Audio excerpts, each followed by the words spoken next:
आज की चर्चा का विषय है सिलिकोसिस को नियंत्रण करने के लिए प्रशासनिक नियंत्रण के रूप में किन किन उपायों को अपनाया जा सकता है।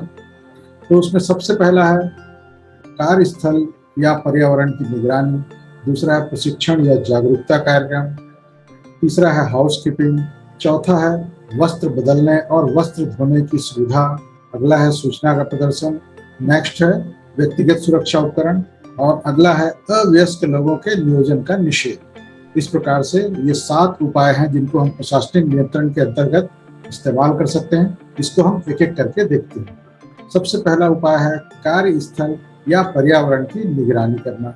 अब कार्यस्थल या पर्यावरण जहाँ पे सिलिकोसिस या डस्ट हो सकता है, वहाँ पर कितना उसका कंसंट्रेशन है डस्ट का या सिलिका का, ये मापा जाना बहुत जरूरी है। अगर ये कम है, जो कि निर्धारित दर है उससे, तो फिर कुछ उपाय की आवश्यकता नहीं है। अगर ये निर्धारित कंसंट्रेशन से बहुत ज़्यादा वहाँ पर सिलिका या डस्ट की उपस्थिति है, तो फिर हमको कुछ कदम उठाने होंगे। और कितना अधिक मात्रा में वहाँ पर कंसंट्रेशन बढ़ा हुआ है, उसी से निर्धारित होगा कि हम क्या क्या उपाय अपनाएं। क्या हम इंजीनियरिंग नियंत्रण कर सकते हैं, या क्या हम प्रशासनिक नियंत्रण करें, या फिर चिकित्सकीय निगरानी भी वहाँ पर लगाएं। इन सब की आवश्यकताओं का मूल्यांकन डस्ट के कंसंट्रेशन को मेजर करने के बाद ही हो सकता है। अब एक और है, अगर हमको मेजरमेंट लेना ही है तो हम क्या एकदम पैर के पास ले लें या बहुत ऊपर का कंसंट्रेशन चेक करें? नहीं, उसके बजाय हमको लेना है श्वास के स्तर का क्षेत्र। श्वास मतलब नाक के आसपास कितना कंसंट्रेशन लेवल है, उसी से ही एक्चुअल जो स्थिति है वो समझ में आता है कि स्थिति अच्छी है या बुरी है। और एक बार जब इस प्रकार का मेजरमेंट किया जाता है तो उसको कम से कम 7 घंटे तक लेना चाहिए। और इस प्रकार का जो टेस्ट है वो 3 माह में एक बार अवश्य हो, इसका ध्यान रखें। और इस डस्ट सैंपलिंग का जो रिपोर्ट है वो जन साधारण को उपलब्ध होना चाहिए, ताकि वे जान सकें कि उनके स्वास्थ्य पर क्या प्रभाव वातावरण का पड़ सकता है, और उसके अनुरूप वे पहले से ही सावधानी रखना शुरू कर सकते हैं। प्रशासनिक नियंत्रण के अगले उपाय में है प्रशिक्षण कार्यक्रम या जागरूकता कार्यक्रम। हमें इस प्रकार के कार्यस्थल पर कार्य करने वाले श्रमिकों को लगातार प्रशिक्षण कार्यक्रम भी बीच बीच में नियमित अंतरालों पर देते रहना चाहिए। अब ये भी देखना जरूरी है कि ऐसे स्थिति में किस किस प्रकार का प्रशिक्षण हमको देना चाहिए। तो सबसे पहला है कि स्वास्थ्य पर क्या क्या दुष्प्रभाव किसी डस्ट का या सिलिका का पड़ सकता है, उसके बारे में जरूर उनको बताना चाहिए। और इस प्रकार के जो डस्ट संबंधी जो प्रॉब्लम है वो किस किस ऑपरेशन से पैदा होता है या किस किस सामान के इस्तेमाल से पैदा होता है, उसके बारे में जानकारी देना। और इस प्रकार के जो सिलिका का या डस्ट का जो कंसंट्रेशन है उसको घटाने के लिए हम क्या क्या उपाय कर सकते हैं, क्या क्या इंजीनियरिंग कंट्रोल कर सकते हैं, और किस प्रकार से एसओपी को बना सकते हैं और उसका पालन कर सकते हैं, इसके बारे में भी ट्रेनिंग में जरूर बताना चाहिए।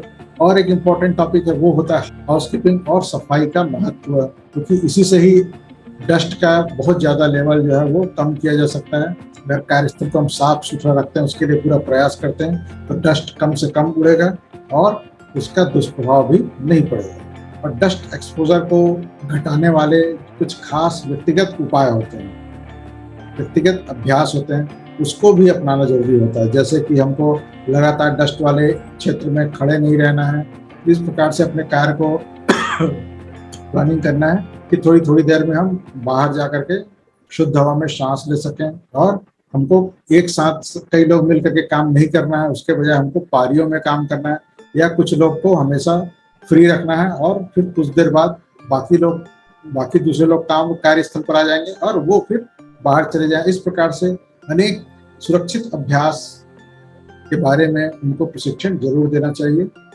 अगला इसमें पॉइंट होता है वो है रख रखाव या हाउसकीपिंग। ये हाउसकीपिंग प्रॉपर होना चाहिए और इस प्रकार से फर्श, छत, दीवारें बनी होनी चाहिए कि डस्ट वहां पर छिप करके रुक ना सके, अटक ना सके। इसकी वजह बिल्कुल चिकनी अप्रवेश सतह से बनी हुई होना चाहिए फर्श इत्यादि, ताकि आसानी से साफ किया जा सके, पानी के छिड़काव से, पोछे से इत्यादि से उसको आसानी से साफ किया जा सके।